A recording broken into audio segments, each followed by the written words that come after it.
Red people, red personalities sa mga red, mahilig sa pera, sa recognition, they want to be the boss, they want to be in charge, they want to be recognized, they want to dominate.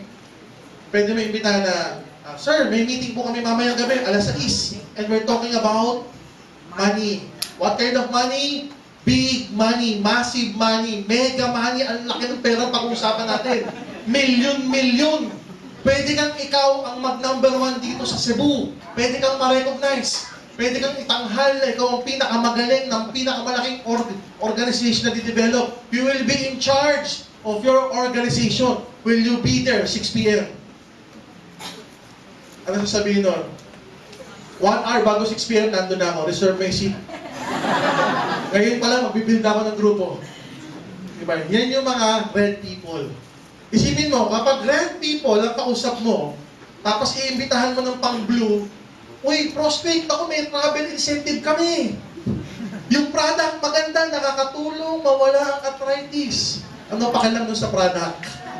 Ang pakialam niya, pera. Anong klaseng pera? Malaking pera. Gusto niya ma-recognize. So, can you imagine, if you're inviting people, pero yung pag-iimbita mo sa kanya, hindi niya personality. Kaya may mga taong hindi sumisipot sa invitation. At may mga taong pinresenta mo ng one-on-one, hindi sumasali. Bakit? Hindi naiintindihan. Kasi nga iba yung personality nila sa pagpe-present mo.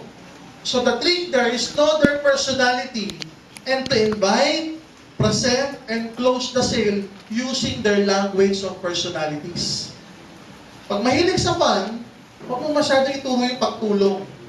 Pag mahilig sa pera, huwag ka mag-focus sa product, sa pagtulong.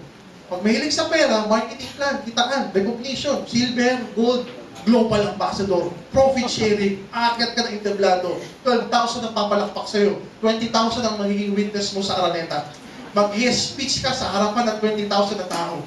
Ganun. Ano oras yan?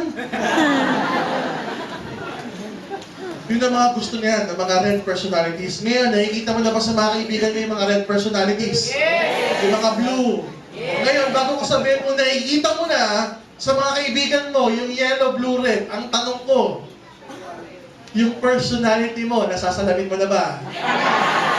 Mamaya, marirealize mo, iba yung personality mo, iba yung work personality. Kasi bakit nakaka-confuse kayo? Dok, nasabi mo na yung pang-apat pero hindi ko malaman kung saan ako.